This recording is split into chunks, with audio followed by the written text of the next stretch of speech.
The world is teetering on the edge of an abyss. The world will not be the same.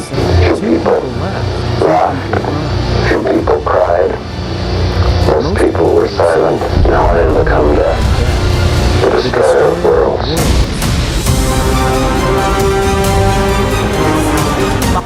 Statement filled with terror rather than words. A warning issued by the father of the nuclear bomb echoing today more than ever before. With scientists in consensus that the world is steadily approaching nuclear war. إلى الحرب النووية.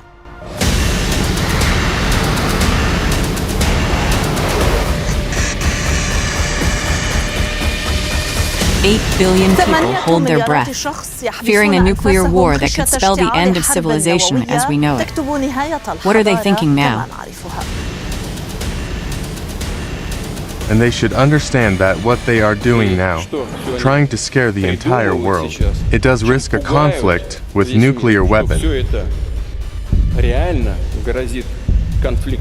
which means the destruction of civilization. Don't they understand this? What are the dangerous scenarios and slippery slopes that could lead Russia and NATO to the point of no return, and humanity back to the ages of turmoil? 3, 2, 1, Will the human mind succeed in taming the madness of power, or will we witness a nuclear volcano that extinguishes the flame of humanity?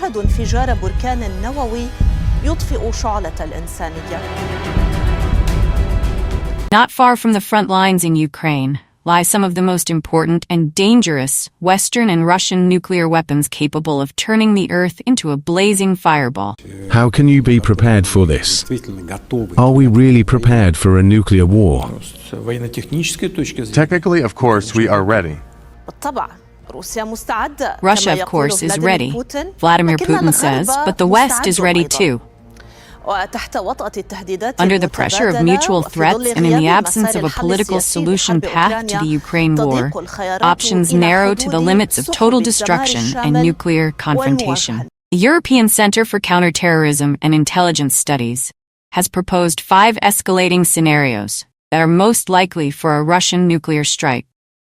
The first of these scenarios is a display of Russian power, such as launching a missile over the Black Sea or a nuclear shot high above Ukraine, causing an explosion that generates an electromagnetic pulse capable of destroying everything electrical over an area spanning hundreds of square kilometers, or over an uninhabited area inside Ukraine to avoid large casualties.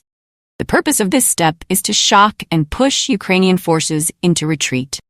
The second scenario might be conducting a nuclear test on Russian territory at one of the old Soviet nuclear test sites in northern Russia, such as Novaya Zemlya. Such a test would remind the world that Russia has terrifying weapons designed and capable of being used if NATO gets involved in the conflict. The third scenario involves a strike targeting a NATO military base with an Iskander-M cruise ballistic missile, example, which would constitute a serious development that could lead to an immediate and significant retaliatory attack from NATO countries, including the United States. Any careless move could lead to the use of an open scenario.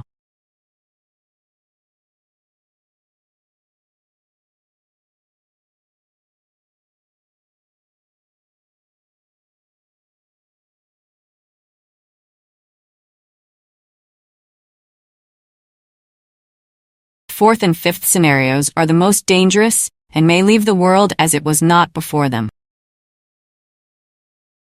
The fourth scenario involves dropping a 50-kiloton bomb on Ukraine, 4 times the size of the Hiroshima bomb, leading to the destruction of entire cities and significant loss of life and property. This scenario would force NATO into a war with Russia. The fifth and most dangerous scenario involves striking a NATO target in another European country with a tactical nuclear weapon, causing the greatest shock, Poland being the likely target due to NATO's escalation of the Ukraine war and militarization of neighboring countries. This scenario is the most terrifying and means a direct nuclear confrontation between Russia and NATO. Experts believe that if Putin decides to resort to nuclear weapons, he will avoid using long-range strategic nuclear weapons capable of destroying entire cities, and instead opt for less explosive, shorter-range tactical nuclear weapons designed for battlefield use. Vladimir Putin inherited the Soviet Union's nuclear weapon, the largest stockpile in the world, estimated at 5,977 nuclear warheads as of 2022. In response to the Ukraine war, some of these tactical weapons have been taken out of storage, with Moscow deploying 10 aircraft capable of carrying tactical nuclear weapons in Belarus and also transferring several Iskander missiles capable of carrying nuclear weapons. This decision came in response to Britain's decision to supply Ukraine with armor-piercing shells containing depleted uranium.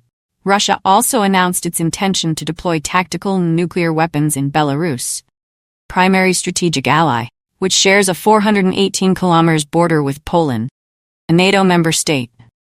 Any use of nuclear weapons by Russia will inevitably be met with restraint from Western countries, which also possess nuclear capabilities that have been limited to deterrence for the past few decades. However, these weapons are ready for use whenever needed. 3 NATO countries possess nuclear weapons: the United States, the United Kingdom, and France. These weapons can be classified into 2 categories: aerial bombers capable of carrying gravity bombs and nuclear cruise missiles launched from the air, and ballistic missiles launched from submarines. Only the United States shares nuclear weapons with other European NATO countries, based on the principle of nuclear sharing in the alliance's nuclear deterrence policy. The number of American nuclear weapons deployed in Europe peaked at over 7,000 in the 1970s, then declined significantly in the late 1980s and early 1990s due to arms reduction agreements and the end of the superpower competition with the Soviet Union. The United States currently has the second largest nuclear force after Russia, with 5,428 nuclear warheads as of 2022. Nuclear warheads were first transferred to the United Kingdom in 1954, and subsequently to 6 military bases in 5 NATO member countries: Belgium, Germany, Italy, the Netherlands, and Turkey. The current American nuclear stockpiles there remain classified, but estimates indicate that there are 100 nuclear bombs in Europe. These bombs are not armed or loaded onto fighters, but stored underground, with activation codes remaining in American hands. In times of war, Allied fighters would take off from these sites to their targets to drop these bombs. The entire American nuclear arsenal in Europe consists of B-61 gravity bombs, dropped by Allied bombers or fighter jets. These gravity bombs have been in service for over 50 years and have been updated several times. They are the last remaining tactical nuclear weapon in the United States. According to Politico, the United States is accelerating the deployment of a modernized version of the B-61, B-61-12. The B-61-12 bomb, which is 3.6 meters long, has a less powerful nuclear warhead compared to many previous versions, but it is more accurate and can penetrate the surface of the Earth. According to the Federation of American Scientists, American bombers and fighters, including B-2 and B-21 bombers and F-15, F-16, F-5, and F-35 fighters, can carry this weapon, unlike many older versions. In addition to American nuclear warheads deployed in Europe, both France and the United Kingdom maintain significant nuclear arsenals. The French nuclear arsenal consists of 290 nuclear warheads deployed or operationally available for deployment on short notice, including aerial bombers armed with nuclear cruise missiles, launched from the air, and submarines armed with ballistic missiles. French submarines are the backbone of France's nuclear deterrent, each carrying 16 M51 ballistic missiles, one of the most destructive weapons in France's nuclear arsenal. Each missile is armed with up to 10 thermonuclear warheads, each with a power of 100 kilotons, and each submarine can launch its full load of 16 missiles in less than 5 minutes, almost undetected. When an M51 missile is launched, it flies at a speed exceeding 30,000 kilometers per hour, with a range of 9,600 kilometers, usually reaching its target in about 15 minutes. Imagine that each of these missiles has a destructive power 130 times greater than the bomb dropped on Hiroshima, And imagine these ballistic missile-armed submarines of France striking anywhere and any time, even after a surprise attack. The second pillar of France's nuclear arsenal is tactical bombers. The French Strategic Air Force operates 40 Rafale nuclear-capable fighters, each of which can carry a nuclear thermal cruise missile with a range of 485 kilometers, capable of flying at a speed exceeding 3,700 kilometers per hour, using an autonomous guidance system and a warhead capable of reaching its target in less than 90 minutes. Each missile has a destructive capacity equal to 40 times the destructive power of the bomb dropped on Nagasaki in 1945. The French Navy operates a squadron of 10 strategic bombers armed with cruise missiles aboard the aircraft carrier Charles de Gaulle. The third country to possess nuclear weapons in Europe is Britain, and its nuclear arsenal consists of 120 warheads deployed on 4 Vanguard submarines armed with ballistic missiles. Britain is the only nuclear power that has a single deterrent system based on submarines, each of which can be armed with 8 Trident II ballistic missiles, and each missile is armed with 5 thermonuclear warheads, each with a power of 100 kilotons.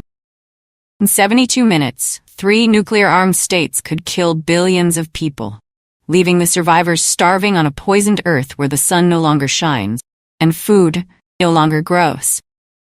This is how journalist Annie Jacobsen depicted the scenario of the future of humanity if a nuclear war broke out in her book, Nuclear War. The 3 countries are Russia, the United States, and North Korea. Jacobsen's scenario assumes that the North Korean leader launches an intercontinental ballistic missile, the Pentagon, and another from a submarine toward a nuclear reactor in California, leaving the American president only 6 minutes to decide on a response. The president is evacuated from the White House and pressured to launch intercontinental ballistic missiles at all 82 North Korean targets related to the country's nuclear and military capabilities inside the country. American missiles fly over Russia, and its leaders discover this and assume that their country is under attack. While the Russian and American presidents cannot communicate by phone, and they exchange missile launches against each other. Worrying scenarios place the fate of the world at risk, all agreeing on one thing: destruction of humanity. Any nuclear confrontation will plunge the world into darkness for years and wipe out much of life on Earth. A nightmare that never leaves the human imagination and may turn all the balances in a world surrounded by turmoil and overwhelmed by the sound of anxiety. Will the smoke of nuclear war overwhelm diplomatic and peace efforts? Or will the voice of reason triumph over the noise of war and the madness of destruction?